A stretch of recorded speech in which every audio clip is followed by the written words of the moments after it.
Donato, você trabalhou com o professor Micali, Donato? Rodrigo Frank, nós estamos na segunda parte agora.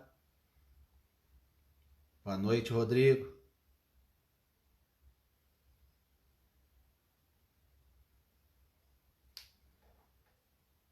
Vamos chamar o professor aqui.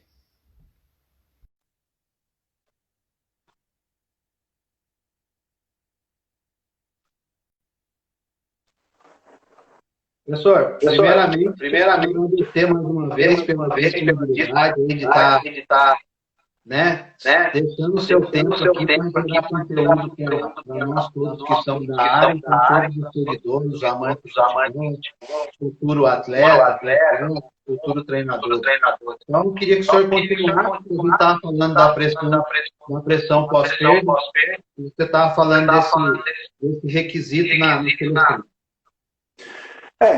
como eu falei, esse era o nosso grande mantra, se assim podemos chamar, né? Era um pós-perda muito forte. Esse pós-perda, tanto é que o pós-perda funcionou tão bem para a gente que a gente acabou levando um gol só nas Olimpíadas, né? Um gol ainda num momento que a defesa estava muito bem ajustada, por sinal, mas erramos 3 vezes com a bola recuperada. Então, assim, o jogador brasileiro sempre teve essa dificuldade. É cultural nosso de a gente gostar de jogar o jogo, mas com a bola. A gente, pela nossa formação de rua, pela nossa formação de querer com a bola, quem quando jovem, garoto, não pegava a bola e ficava com ela até perdê-la. A gente não queria passar a bola para o nosso companheiro. A gente queria brincar de jogar futebol. E brincar para nós é ficar com a bola. Então, e depois que a gente perdia a bola, a gente parava. Simplesmente assim. E isso vem com a gente, né? E você mudar uma cultura do país não é fácil. E no profissional, é, são jogadores que alguns deles, né, isso está mudando, principalmente uma década atrás, não tinha essa característica, né? Ele só ia adquirir isso quando ele saía do país. Porque se ele não fizesse isso lá fora, simplesmente ele não jogava. E ele não jogando, ele queria jogar, aí ele se enquadrava àquela nova mentalidade.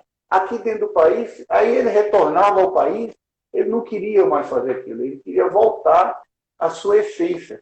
E a sua essência é aquele negócio. Perdeu a bola, deixa que tem outro para marcar e a bola chegar no meu pé de novo.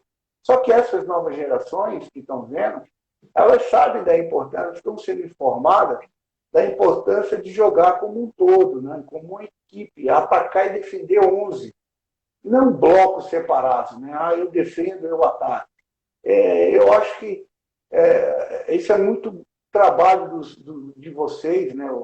Todos os treinadores que estão chegando, né? Nós como treinadores, dessa mudança de característica, de pensamento, de pensar o jogo.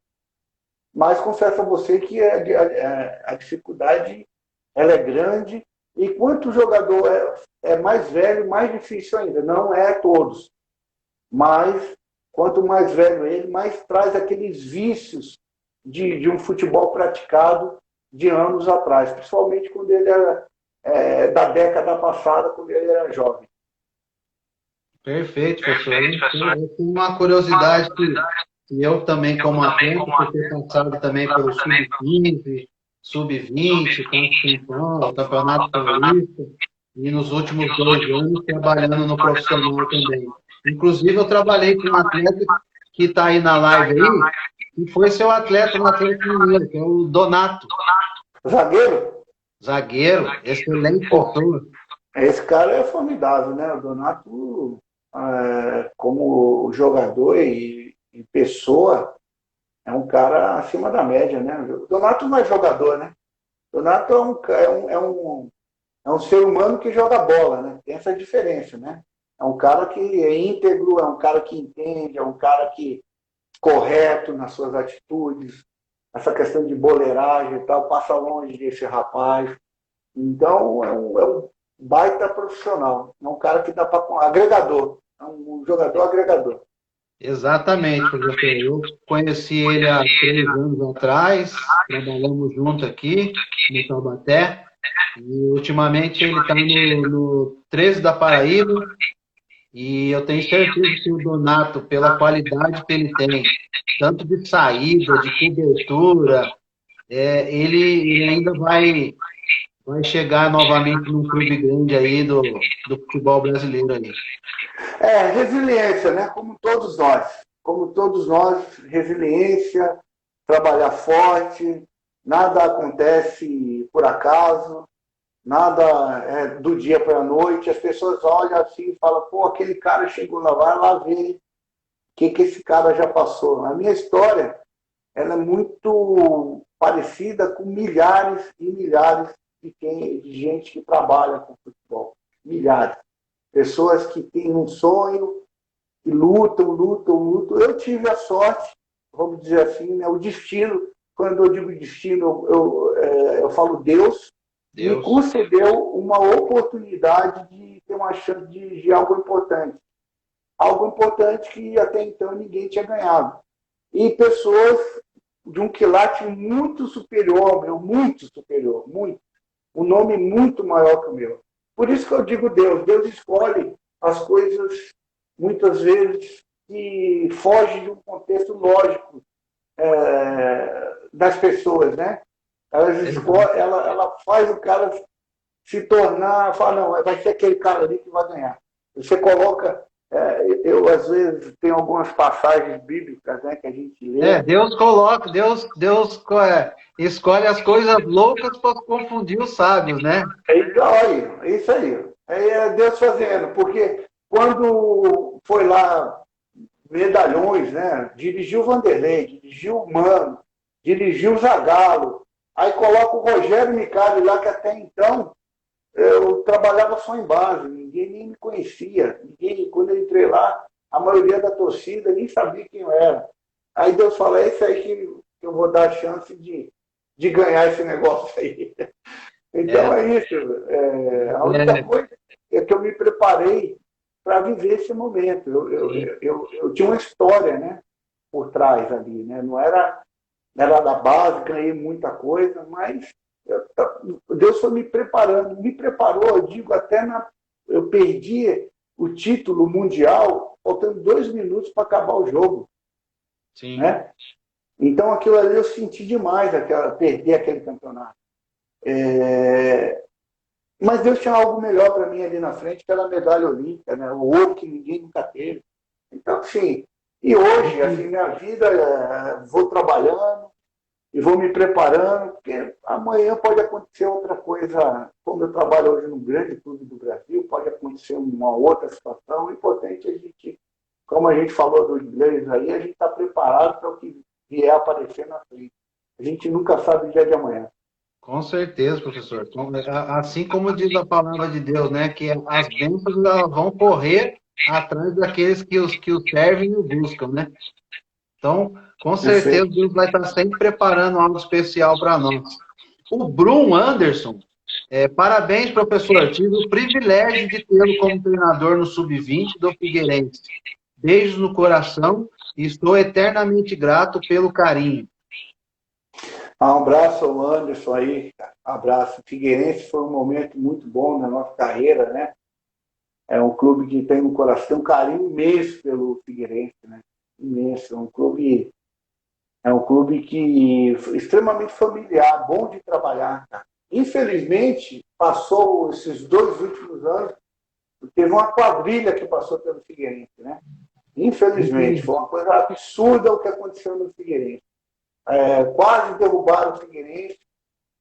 Graças a Deus não conseguiram acontecer isso. Hoje volta um grupo de trabalho que eu sei que está lá, que é o Paulo Prisco Paraíso, que é o presidente da minha época.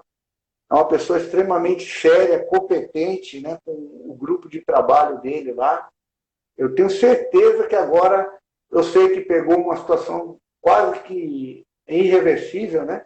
Sim. O anterior deixou, mas eles já fizeram isso uma vez, eu tenho certeza que vai fazer novamente, porque é um clube que merece muito, é um clube muito bom de trabalhar, É um local. Eu tô aqui em Santa Catarina, né? Tô aqui.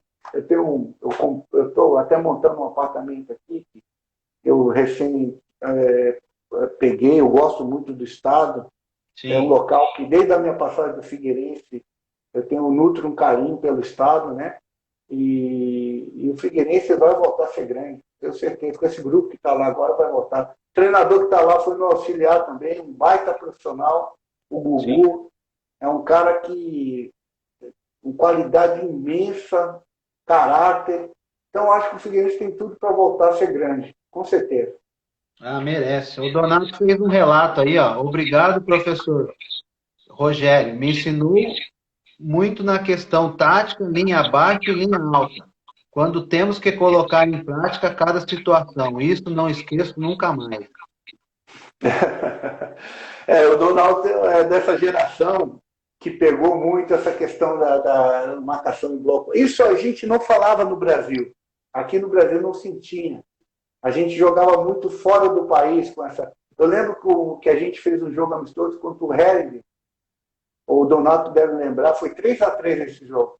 Foi um Sim. jogo assim impressionante de intensidade. Foi 3-3 e os dois times jogando num campo de 20 metros no máximo. Caramba. 25, vamos chutar. O tempo todo, principalmente no centro do campo.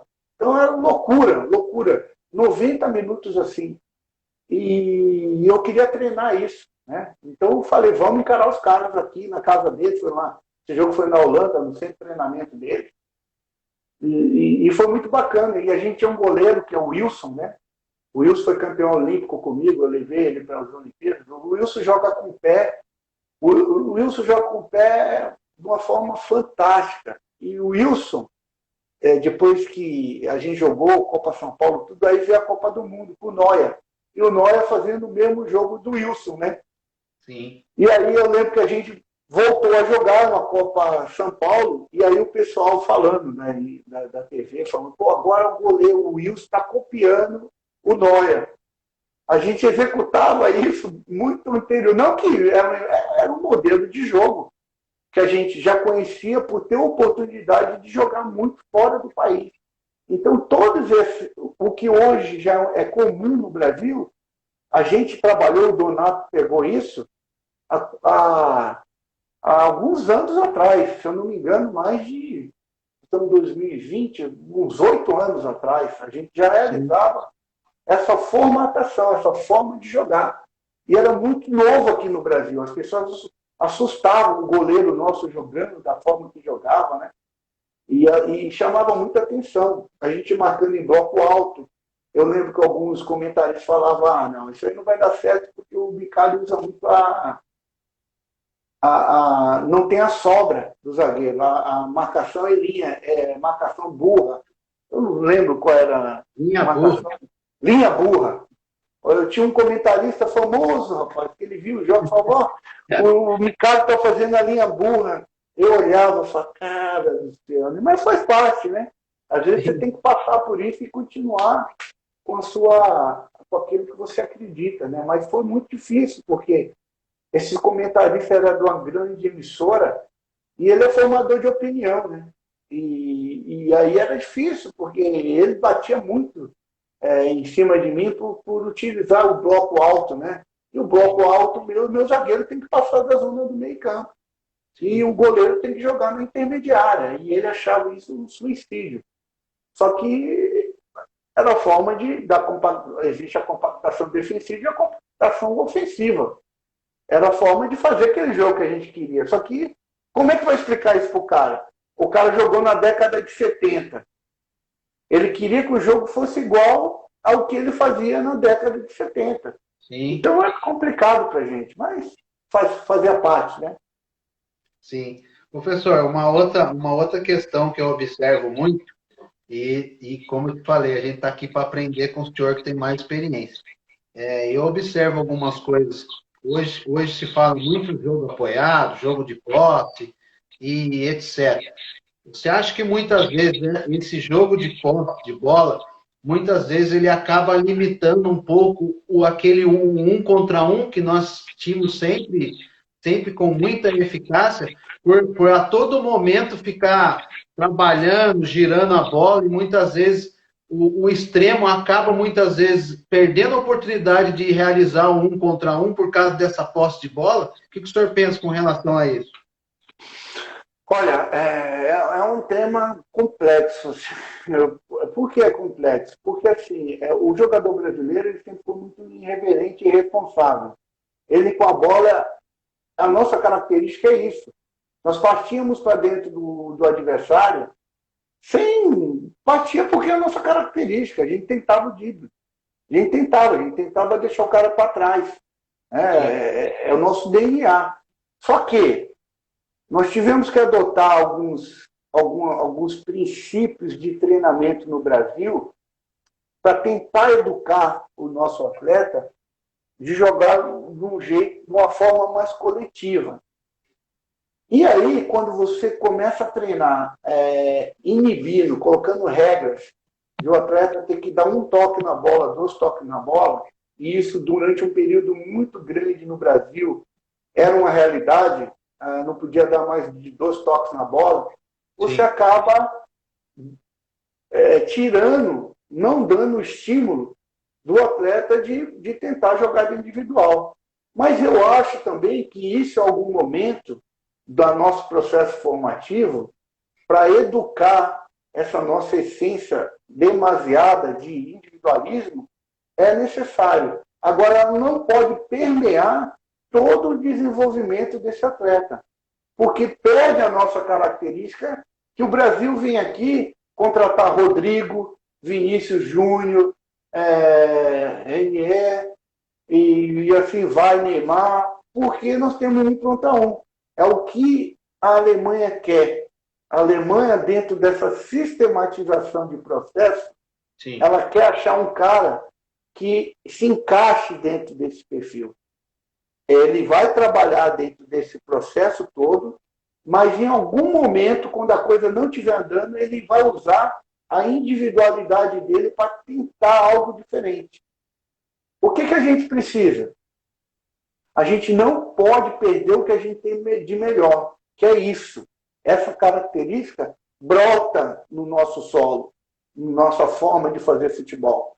A gente tem que educar esses nossos jogadores com essa característica a jogar de uma forma coletiva e usar essa característica no momento adequado. Esse é o processo.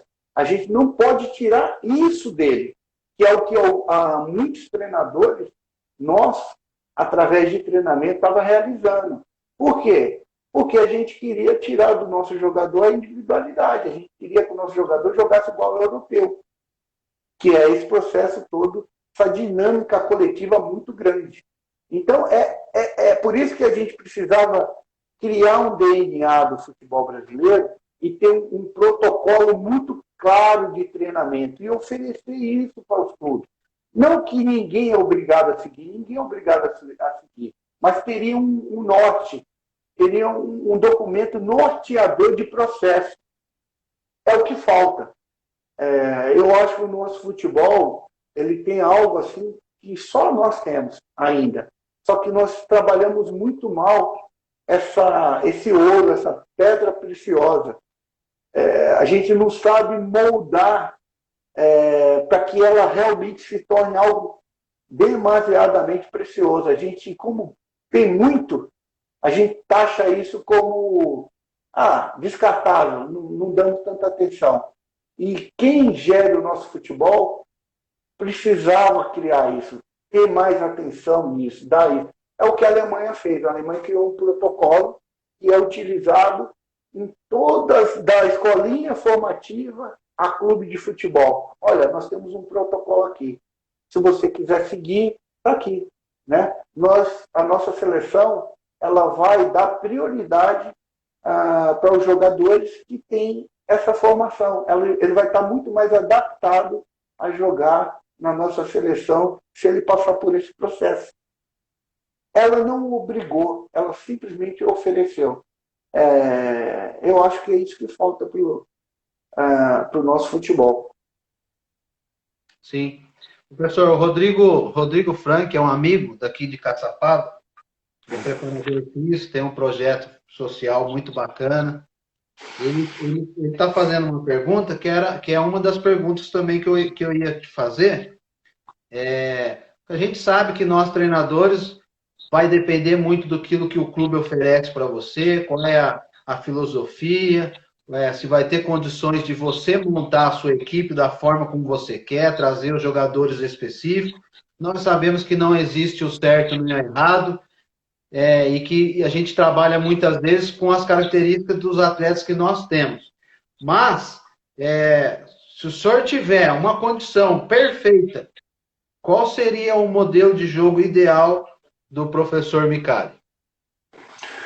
Minhas ideias de jogo, eu tenho até isso publicado no meu Instagram, tá lá para quem quiser ver as ideias que norteiam alguns dos meus trabalhos, né? Tá lá. Eu gosto de uma equipe dominante, um processo propositivo, que realmente tem um controle do jogo. O controle do jogo tem que estar na mão das minhas equipes. Eu tive, nessa passagem da seleção brasileira, eu só tive duas seleções no mundo que eu não consegui propor o jogo. De uma forma, na maioria do tempo do jogo. Sim. Foi em 2015, contra a seleção de Portugal, que nós empatamos 0-0 e ganhamos no pênalti. E ali fomos à semifinal. Eu peguei a melhor geração portuguesa de todos os tempos na base. Foi um jogo extremamente difícil para a gente. Era para a gente ter perdido o jogo. Apesar que também tivemos pênalti a nosso favor, que não foi marcado. O Jesus fez uma grande partida, mas foi um jogo difícil. E contra a Alemanha, a final das Olimpíadas. Foi um jogo ali que oscilou muito. Alguns momentos nós dominamos, outros momentos eles dominaram. Foi intercalado. Então, foram os dois únicos jogos, seleções no mundo que eu peguei que a gente não foi propositivo. Todos os outros nós fomos. Então, essa é a minha característica. As minhas ideias de jogo é essa. Plataforma de jogo vai depender se às vezes, 4-2-3-1, 4-1-4-1. Eu gosto muito dessa plataforma. Mas mais que números, que só para se ter uma ideia, é os comportamentos desenvolvidos que vão fazer toda a diferença. Aí a questão da plataforma de jogo, como vai distribuir os jogadores em campo, e vai depender também um pouco do adversário, aonde você vai querer colocar mais jogadores para tentar contrapor o que o adversário tem de melhor ou pior. Então, assim, as ideias de jogo, o que norteiam é ter o controle do jogo, propositivo, pós-perda muito forte, passe vertical, busca de zona vermelha, centro do jogo, incessantemente. Então, esses são os princípios primordiais que norteiam minhas ideias de jogo. Perfeito, professor. E agora eu estou trabalhando no Cruzeiro. O que te levou a aceitar esse desafio? Eu sei que o senhor é natural realmente daí de Minas, né? É uma cidade que o senhor já conhece muito bem, apesar de o senhor ser baiano, né, de Salvador. Mas, assim, o que te levou a aceitar esse desafio, né? Eu queria que o senhor falasse para a gente o que te chamou a atenção nesse projeto, né? O que o Rogério Micali espera e gosta quando um executivo, um diretor, um presidente venha fazer aquela primeira conversa, que a gente sabe que hoje é fundamental, como a gente já conversou na primeira parte, sobre o dirigente saber realmente o que ele está querendo, qual o tipo de treinador, a filosofia, o perfil. E o que você encontrou nesse convite? Bom, eu encontrei no convite do Cruzeiro, primeiro uma pessoa que eu tenho uma admiração muito grande, que é o Ricardo Drubs, né, que é um pensador do futebol, é um cara que eu acompanho há muito tempo, que nós somos amigos de papos, né, de café, de troca de ideia, e sempre pensamos um dia em trabalhar juntos. E por incrível que pareça, eu tinha ido a São Paulo numa quinta-feira, num clube grande de São Paulo. Aí. E praticamente saí com a definição de contratação. Ficou faltando alguns detalhes, mas detalhezinhos que eram muito fáceis de ser resolvidos. Né? Então, estava dado praticamente. E eu tenho esse clube como um clube que eu gostaria muito de trabalhar. É um clube que eu sempre tive um desejo imenso de trabalhar e apareceu essa oportunidade. E eu tive com um amigo aí, conheci, foi fantástico tudo. E voltei, fui em São Paulo, fui e voltei no mesmo dia e conversei, as coisas muito bem encaminhadas. No outro dia eu tive uma reunião na Toca, né? Me chamaram para almoçar no Toca, o Ricardo. E o Ricardo me mostrou todo o projeto do Cruzeiro, as dificuldades que o clube estava enfrentando, que vai enfrentar, está enfrentando, né?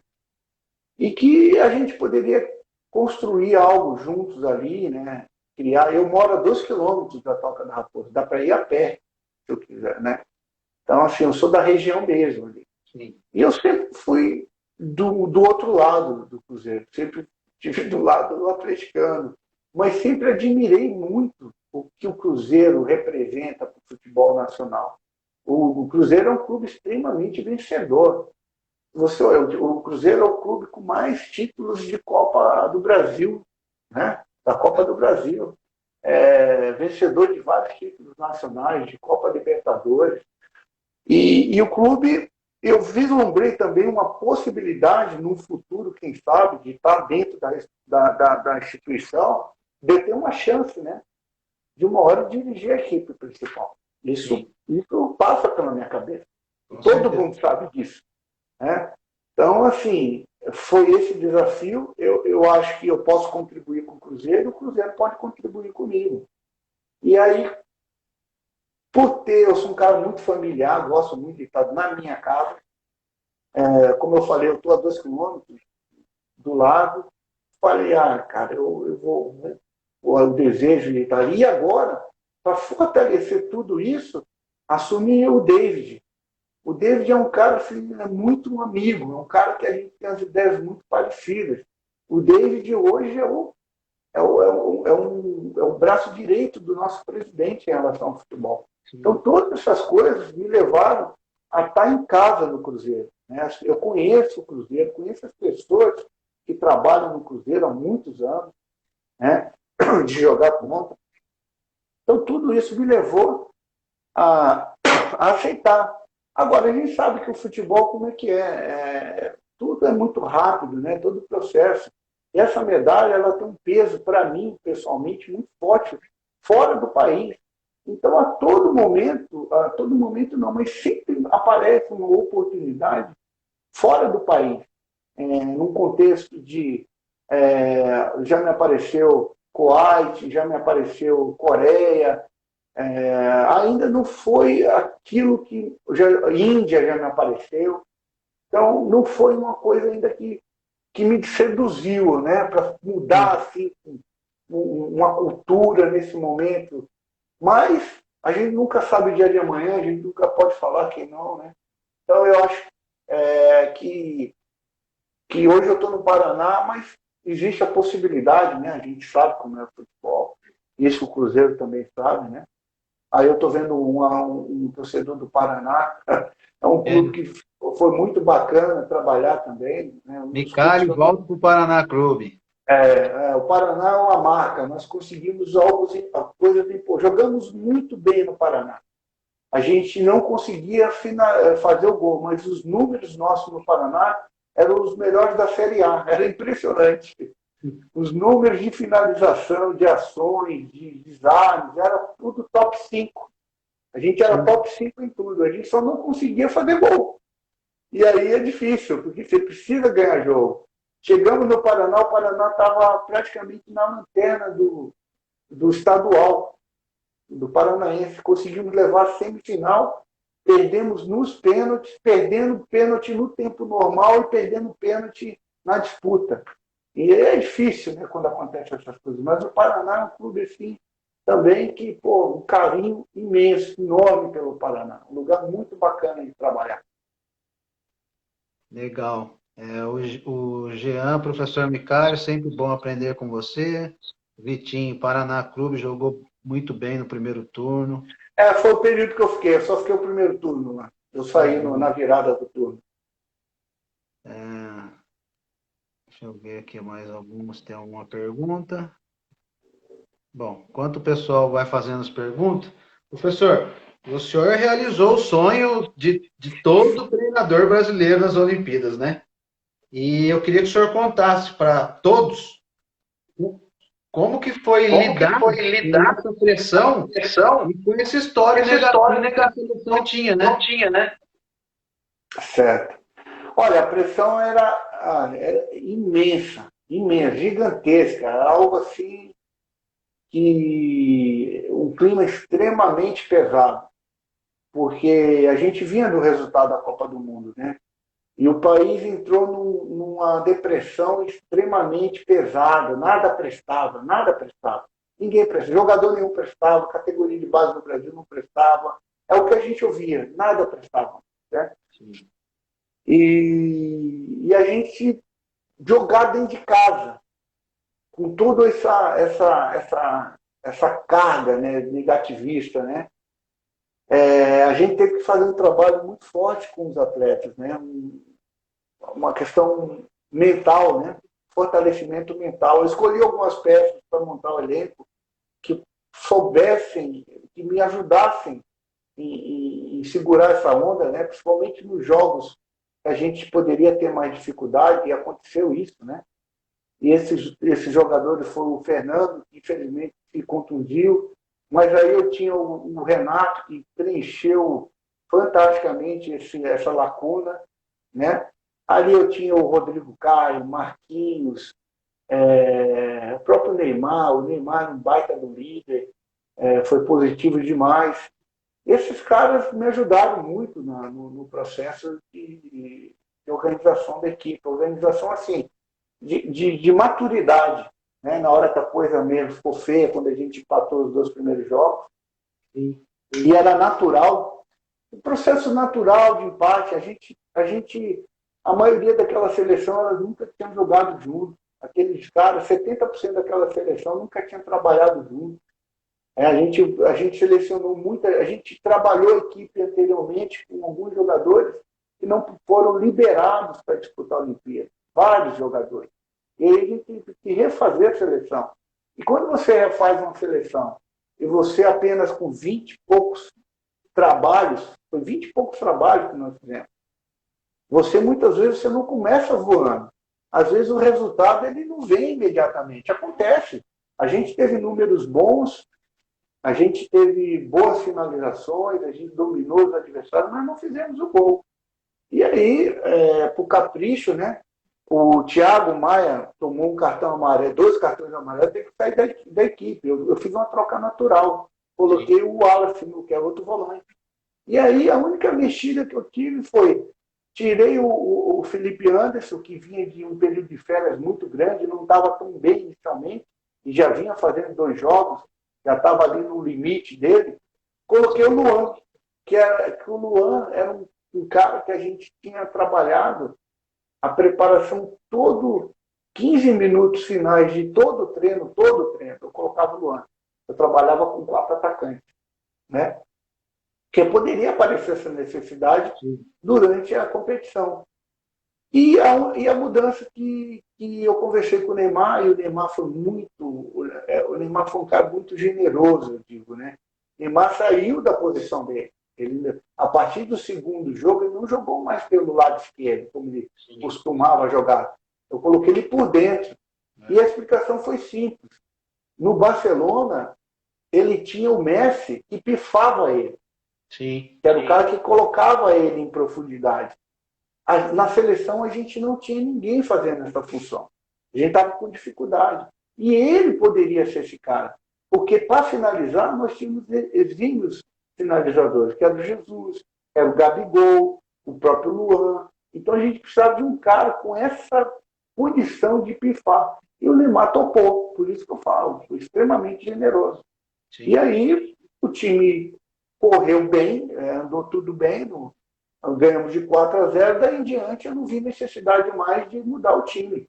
O time entrosou e foi embora, né? Ganhando jogos, ganhamos muito bem da Colômbia, um jogo da Colômbia extremamente difícil, ganhamos com autoridade, metemos 5-0 na semifinal. Rapaz, eu não sei se foi 5 ou 6, acho que foi 6-0. O gol saiu com 14, o gol mais rápido da história dos Jogos Olímpicos. Então, assim, fomos ganhando corpo, né? Fomos nos fortalecendo. Nós crescemos na competição na hora certa. E, cara, jogar contra a Alemanha, no Brasil, no Maracanã, depois do 7-1, cara, esse é o grande peso. Esse aí é o que tira o sono. Porque se dá alguma coisa errada, se você não ganha um jogo desse, eu não sei como seria, assim, em termos de, naquele momento, sabe? Porque tinha muita gente que já tinha decretado a nossa falência, né? Como equipe, como seleção, como profissionais. E esses caras que decretaram a falência foram muitos. Esses caras dão conselhos para Deus, né? A nossa área esportiva, de vez em quando, Deus vem aqui pegar um conselho com esses caras, né? Eles sabem muito e não erram. Então, quando esses caras erram, que foi o caso que aconteceu nas Olimpíadas, muitos deles erraram, né, o prognóstico, esses caras têm que arrumar uma justificativa, né, para isso. E aí as justificativas aparecem aos milhares. Aí os fake news, né? Aí ganhou por causa daquilo, ganhou por causa disso, ganhou porque fez isso, ganhou porque eu dei uma dura aqui, o outro ganhou porque foi fulano lá. Aí dizem que... Aí eu tenho um amigo meu que eu brinco sempre, ganhamos porque ele não trocou a meia. Ele assistiu todos os jogos com a mesma meia. Sim. Se ele troca a meia, a gente perde o jogo. Então o futebol é assim, né? Feito de... Ainda mais quando você fala de seleção. Seleção é uma coisa que envolve a paixão de um país imenso. E todo mundo é treinador, de fato. Todo mundo tem uma opinião. Todo mundo tem um ponto de vista. E a única coisa que eu fiz naqueles momentos foi me isolar. Era eu e Deus e minha família.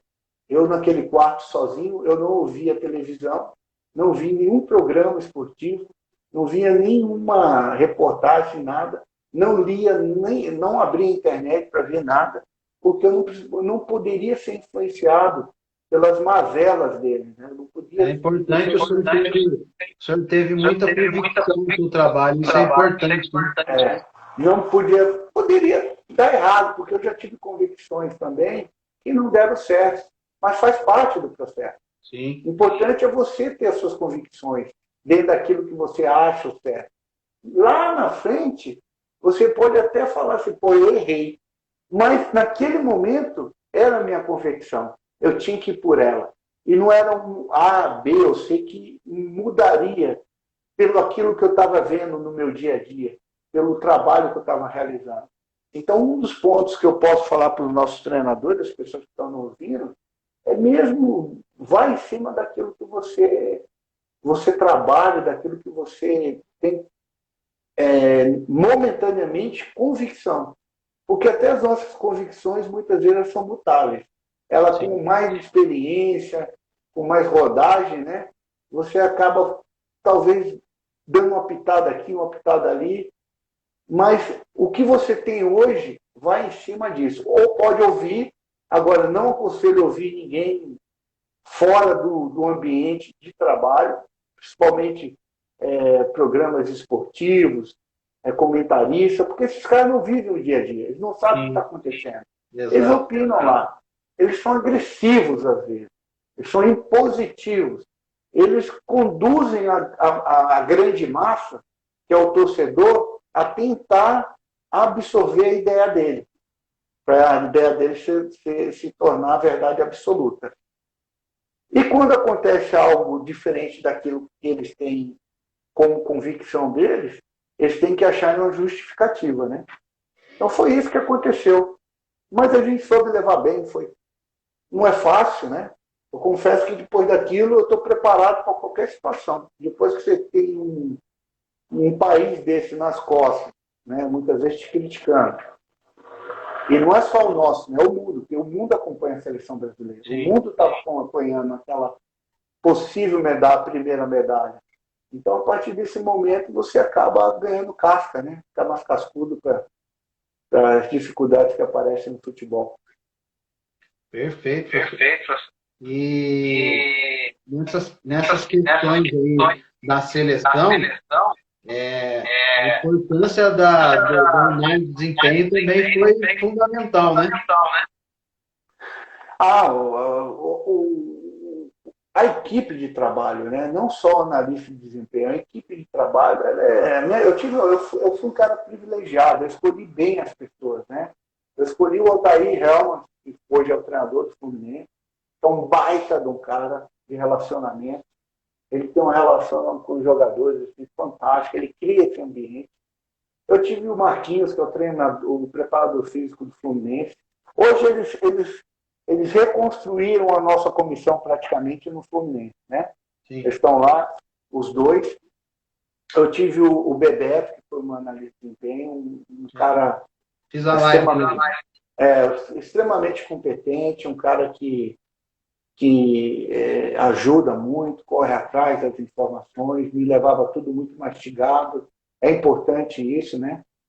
O Maia, o treinador de goleiro hoje que está trabalhando com o Sampaoli, é um baita de um treinador, tanto é que não é à toa que ele foi escolhido para treinar os goleiros do Galo com o Sampaoli. Ele tem um treinamento de goleiro com os pés, né?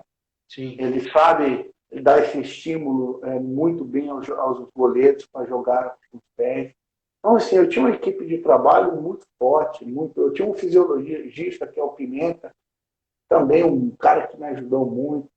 Os fisioterapeutas também, assim, foi uma equipe muito forte, muito bem montada para a gente realmente ganhar aquela medalha. Então, eu tive muita sorte, né, de ter esses caras do meu lado, né? E o Damiani, né, como o grande gestor. O Damiani é o atual campeão da Copa São Paulo, atuando pelo Internacional. Ele é bicampeão da Copa São Paulo. Ele foi campeão comigo em 2008, no Figueirense, e agora, em 2019, é um vencedor. Então, está acostumado a ganhar também. Então, uma comissão muito competente. Sim. E, professor, tirando o Neymar um pouquinho do lado, qual foi o jogador que você ainda não tinha trabalhado na seleção olímpica da medalha que te chamou realmente a atenção por várias questões, seja ela tática, técnica, como pessoa, como liderança, como realmente segurar a rapaziada mais nova? Qual jogador que você poderia relatar?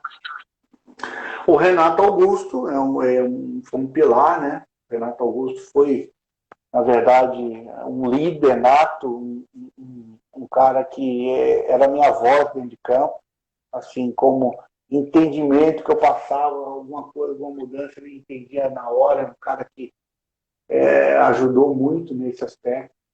Um cara que eu não tinha trabalhado, mas o Marquinhos, baita do jogador também, tem o liderança. O Rodrigo Caio, a gente já vinha trabalhando, né, nas convocações.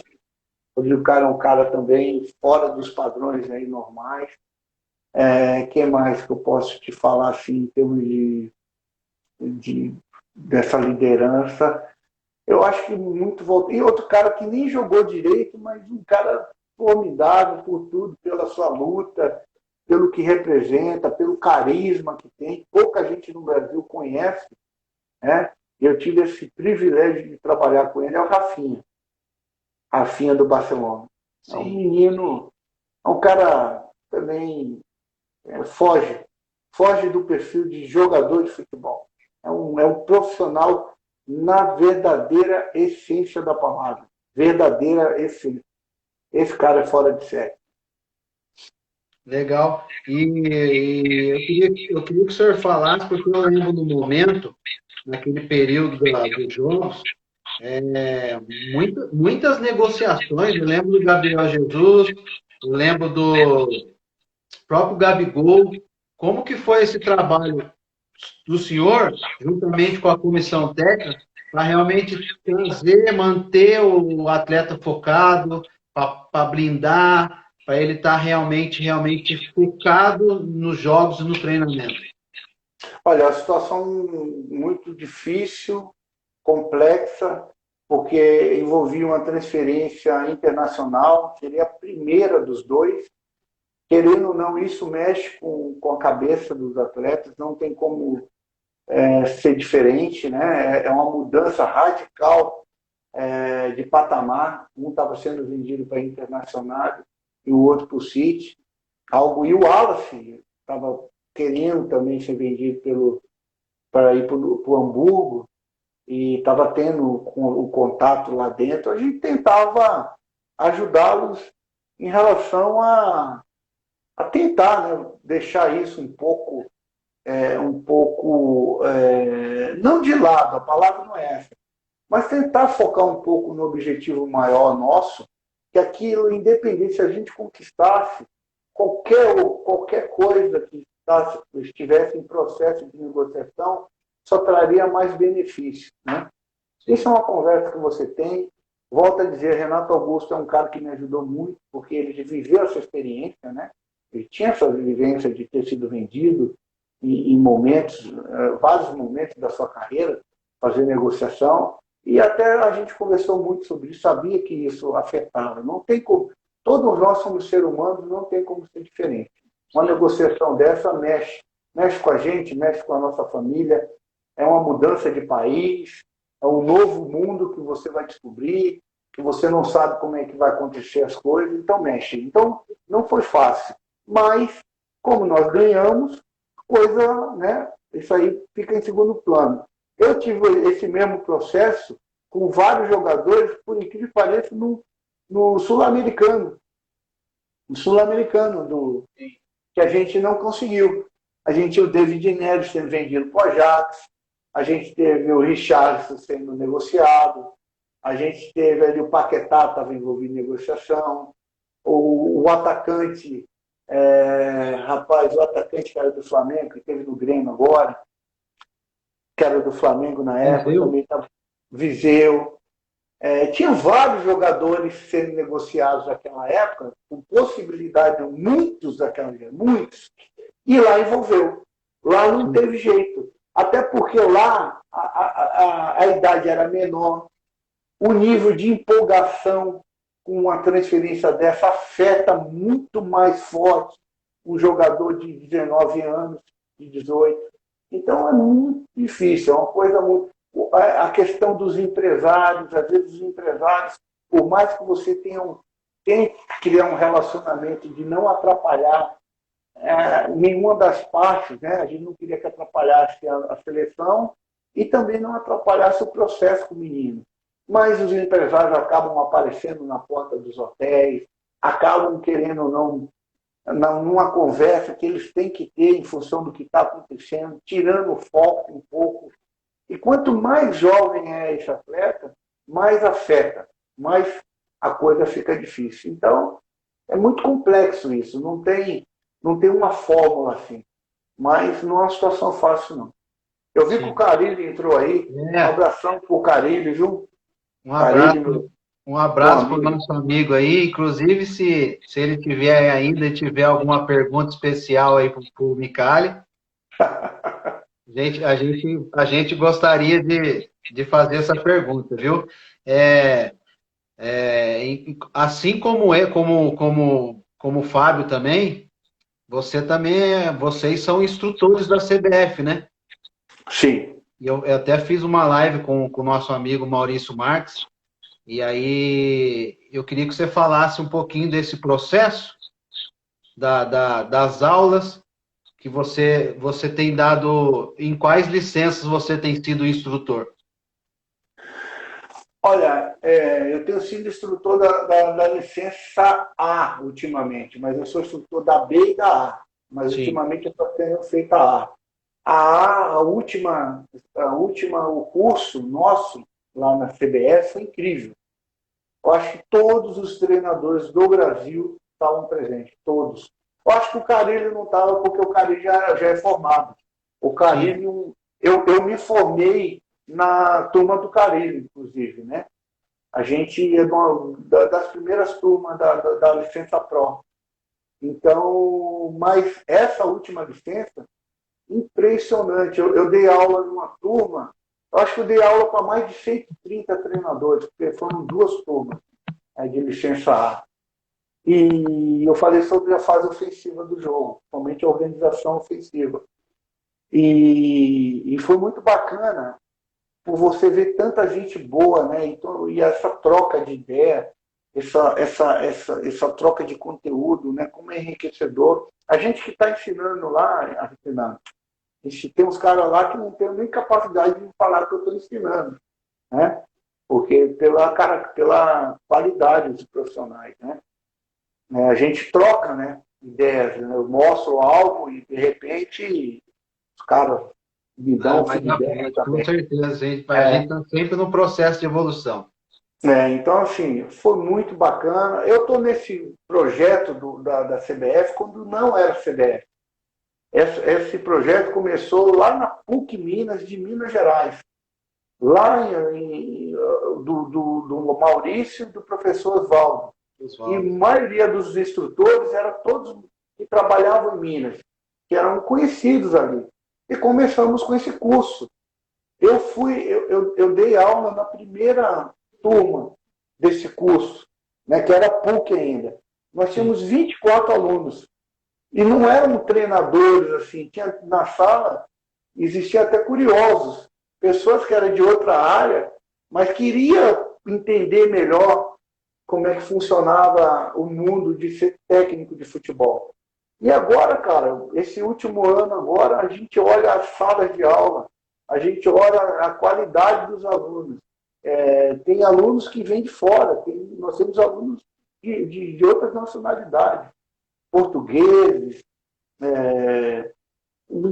várias nacionalidades. Então, assim, a proporção que tomou isso, o corpo que tomou, é um sonho, é quase que inacreditável. Toda vez que eu chego ali na frente e olho e vejo aqueles treinadores, né, é uma realização de um sonho que começou muito pequeno. Por isso que a gente fala dos pequenos passos, né? Dá importância aos pequenos passos. Se não há 10 anos atrás, ou mais de 10 anos, se não fosse dado aqueles pequenos passos com 10 alunos, 12, 20, 24, não teria chegado a um passo tão gigantesco de você ver treinadores sentados ali, treinador de seleção brasileira, que o Tite estava presente na prova. Aí você tinha o Diniz, você tinha... Olha, cara, todos os treinadores estavam ali. Sim. Então, como é compensador você ter um sonho e lutar e se dedicar, e os percalços vêm. Teve hora desse curso até que quase parou, mas hoje a gente vê o resultado e a importância que esse curso é para a qualificação de todos nós, treinadores brasileiros, né? Isso que é mais gratificante. Sim. Professor, eu tenho uma última pergunta, a gente deve ter aí mais 5, 6 minutos. Ótimo. E até queria que o senhor relatasse isso, e se o senhor concorda comigo. Depois que eu conheci o senhor no curso, a gente pegou essa amizade, e depois de estar acompanhando o título do Ouro Olímpico, você teve alguns trabalhos no profissional, mas eu percebi que o senhor ainda não conseguiu pegar nenhum trabalho de início. Você sempre pegou o trabalho depois, e eu, particularmente, tenho certeza que a partir do momento que o senhor tiver um convite de uma equipe profissional, onde o senhor vai poder montar o elenco, trazer as peças, trazer realmente características para o seu modelo do jogo, tenho certeza que o senhor irá fazer um grande trabalho.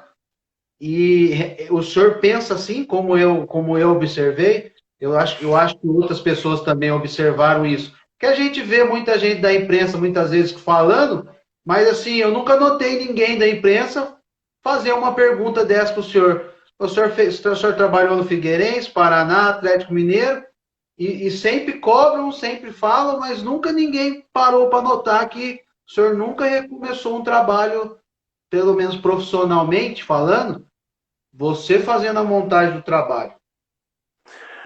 Não, realmente é dificuldade, porque assim, eu tenho um certo nome no cenário nacional, principalmente em base, né? Em base eu consegui atingir todos os níveis possíveis de títulos, tudo. Profissional, eu sou um cara buscando meu espaço, né? Buscando ainda.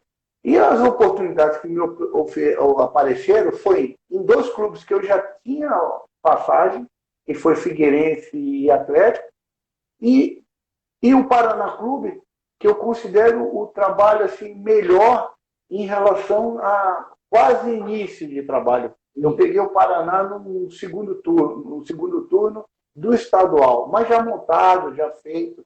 Realmente eu não consegui ainda iniciar um trabalho, ter condições, né, de pelo menos sugerir algumas peças, né, com as características do jogo que eu gosto, né? Sim. E então assim, tudo no seu tempo, tudo na sua hora. Eu espero que um dia aconteça ainda, que eu possa ter uma oportunidade como essa. Enquanto isso, vou me preparando, vou fazendo o meu melhor onde eu estou. Hoje eu estou no Cruzeiro e base tem essa característica, né? Base você pode introduzir aquilo que você quer, né? Formatar as suas ideias, não só para ganhar, mas também para formar, que é o principal.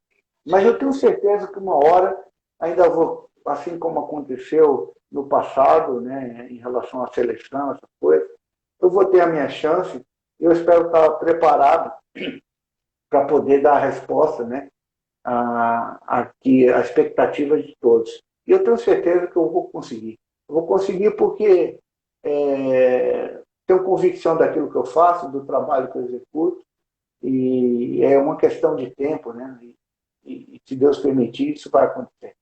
Sim, Eu vai quero dizer que permitir. eu queria mandar um abraço aí para as pessoas, vários amigos que entraram aí, participaram, Sim. né? Foi um prazer enorme estar esse período aqui com vocês.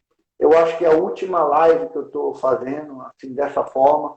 Eu só tenho uma a semana que vem, mas é de um patrocinador direto comigo. Sim. A gente é amigo, a gente vai fazer uma live de uma forma diferente, com outro tema. Eu fiz muitas agora, né? Eu estou encerrando, porque agora também eu só estou no período de dar aula. Vou iniciar Sim. uma semana agora de muitas aulas, mas em ambientes fechados. Então, gostaria de agradecer a oportunidade e desejar sucesso a todos, e a você, principalmente. Obrigado, professor. Pode ter certeza que o senhor realmente faz muita diferença. Mandar um abraço aqui, ó, o Augusto Ambrosio, o senhor fez uma live também com ele, um parceiro nosso Bacana. aqui da cidade. Ivonei, amigo, Reinaldo. Se eu não me engano, o Reinaldo é o atacante que jogou no São Paulo. Se foi ele mesmo, um abraço para ele. Vou querer fazer uma live com ele. Professor, eu tenho parentes aí em BH e a hora que eu tiver aí, eu vou dar uma ligada para o senhor. E se tiver a oportunidade de acompanhar alguns trabalhos aí, eu ficarei também muito agradecido. Então, eu Prazer, é um prazer queria recebê-lo. te agradecer muito. A live foi top, gerou muito conteúdo para todos nós, para todos que trabalham na área, para todos os amantes do futebol. E precisando de alguma coisa aqui para o Vale do Paraíba, é só dar Opa, um toque aqui que a gente ajuda de alguma forma. Então, eu queria te agradecer muito e desejar aí uma boa noite aí para você, para toda a família, que Deus te abençoe e te ilumine cada vez mais. amém. Obrigado. Um abraço a todos. Fique com Deus. Um abraço, professor. Fica com Deus.